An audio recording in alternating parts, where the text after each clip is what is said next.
Bon, alors je refais une vidéo. J'étais en train de zioter tout ça là sur la drogue.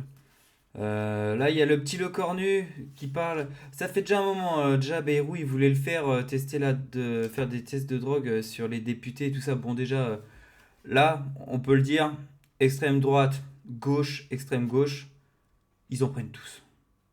Il y a peut-être les anciens qui en prennent pas, et encore. On va pas se mentir, hein, l'extrême droite, à mon avis, la schnouf, ça doit y aller. Après, je suis pas le dernier, j'ai eu une jeunesse, j'en ai déjà fait moi aussi, pris. Mais bon, on va écouter ce qu'il a à dire déjà, et on verra après. Que j'ai initié pour celles et ceux qui sont des cadres importants au service de l'État, cabinet ministériel, préfet, recteur, l'ensemble de celles et ceux qui sont nommés par le Conseil des ministres. Non pas tant d'ailleurs à des fins d'exemplarité, comme ça a pu être dit, même si bien sûr c'est indispensable, mais surtout parce qu'on ne peut pas tolérer que des personnes soient vulnérables.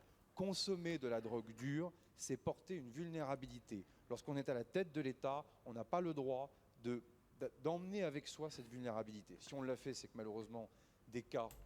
Ton petit Macron, il en prend, ça se voit. J'en suis sûr, il en prend. Bon, rappelez la fois dans le train qu'il a planqué le mouchoir là, en mode et puis ils se sentaient tous gênés comme des débiles. ont été enregistrés ces derniers mois. Je ne l'ai pas fait de manière complètement innocente. Et je le redis, contrairement à ce qui a pu être dit ici ou là sur les réseaux sociaux, les personnes qui sont testées positives sont écartées de ces emplois dans l'anonymat, puisque le secret médical existe. Nous sommes là pour le respecter. L'essentiel est là, c'est que les personnes qui portent cette vulnérabilité soient écartées des fonctions en question. Enfin, l'autre fléau auquel, mesdames et messieurs les sénateurs, j'en ai parlé l'autre jour avec le Oh, président du le Sénat, calvasse. c'est évidemment la question de la lutte contre la corruption. Voilà encore un des points Hmm, la qui fait la corruption. différence Ça, c'est intéressant entre quand la même. lutte contre le terrorisme et la lutte contre le narcotrafic. La corruption des agents publics, la corruption des avocats, la corruption des notaires, la corruption des banquiers. Il faut regarder cette vérité en face sans jeter l'opprobre.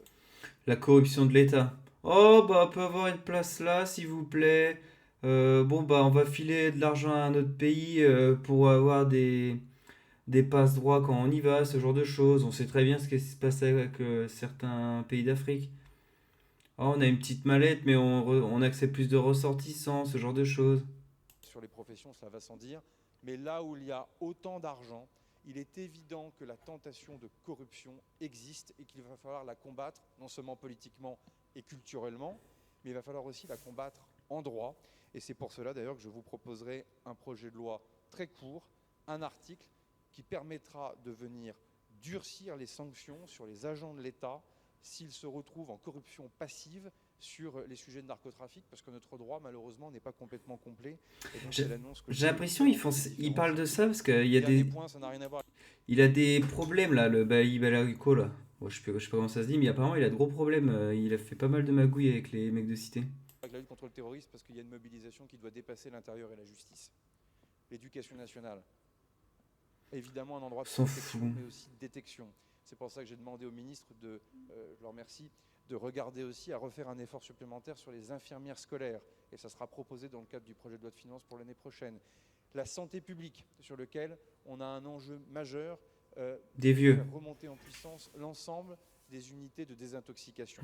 Et c'est pour cela aussi que j'ai décidé, ça sera inscrit dans le projet de loi de finances pour l'année prochaine, que l'ensemble du produit des amendes forfaitaires délictuelles seront affectés justement à la prévention sanitaire. Comme jadis, le président Chirac avait pris des décisions similaires sur les amendes liées à la sécurité routière. Je pense que là, il faut que la politique de répression permette de Putain, financer la politique de prévention, ce qui, j'en suis certain, à mon avis. Eh ben, mon petit Le Cornu, certes, tout le monde s'en fout de toi et tu sers à rien, t'es infusible, on va pas se mentir. Mais c'est très intéressant ce que tu dis. Moi, je suis pour tout ce que tu dis parce que c'est les premiers, les bonnes, la morale et tout ça. Par exemple, j'ai fait une fois des soirées avec des députés. Bah, c'était pas des députés, je sais plus ce que c'était. C'était à Malte, en gros, il y avait un mec, le bras droit d'un député, je sais plus comment ça s'appelle. Et en fait, le mec, il tapait de la C à balle, mais à balle.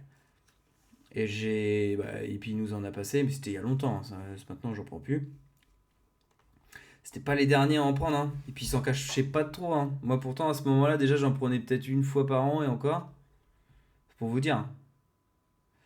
Et là, à mon avis, ce qui parlait de ça, c'est pour Bali Balioko. Vous avez vu comment Bayoko, le maire LFI de Saint-Denis, sera intervenu en faveur de 2 frères condamnés pour trafic de drogue. Intervenu à 2 reprises, ça va. C'est chaud, hein. Le maire insoumis de Saint-Denis, Seine-Saint-Denis, aurait-il aidé les deux. Ce que relève ce jeudi 2 juillet, la cellule d'investigation de France a enquêté le titre à Saint-Denis. Les délicates interventions de Bayoko au faveur des 2 frères condamnés pour trafic de drogue relèvent qu'en décembre 2025. 4 mois avant l'arrivée, la commune en pleine campagne. Bah ça, on sent l'électoraliste, hein. Le maire de Saint-Denis a tenté d'interférer dans les affaires de la commune par le biais de l'adjoint le maire chargé du commerce. Sa requête aidait Ahmed Doumbia. Ce dernier a changé, condamné à 3 ans de prison, 6 ans. Il a un an de plus que moi, 4 pour trafic de drogue, puis 5 ans en 2017. Pour menace de mort sur des policiers. Alors qu'ils. Ah bah pour une fois qu'ils prennent quelque chose. Waouh! Désormais une boîte de nuit. Alors qu'il gérait désormais une boîte de nuit, les autorités auraient exigé la fermeture des établissements. Oh là là, la magouille, la corruption qu'il devait avoir. Putain, le mec, il arrive à ouvrir une boîte de nuit alors qu'il faisait du trafic de drogue, quoi. Il n'y a rien de plus cramé, sans déconner. Et là, encore un autre député. Et vous avez vu encore un mec de chez LFI. C'était drogue député Andy Kebrac. Ils sont trop. Oui. Tu me divises ça par deux, les députés, qu'on n'en parle plus, hein. Qui avait été contrôlé en train d'acheter des stupéfiants, organise un col. Non mais le culot. Le culot. Vous vous rendez compte, sans déconner? C'est ouf, hein. À la consommation de drogue organisée par le député LFI Andy Kebrac. Ce jeudi 18 juin, à l'Assemblée nationale, il y avait été contrôlé en train d'acheter de la drogue en octobre 2024, ce qui lui avait valu d'être temporairement exclu du Palais Bourbon. En outre, l'élu avait suspendu son activité de parlementaire pendant plusieurs mois pour se soigner. Il en prenait encore plus, regardez-moi ces grosses narines là. Oh là là, ça me donne envie de chialer quand je vois ça. Enfin bref, dites-moi ce que vous en pensez, mais moi, je trouve ça ouf que nos élites font ça.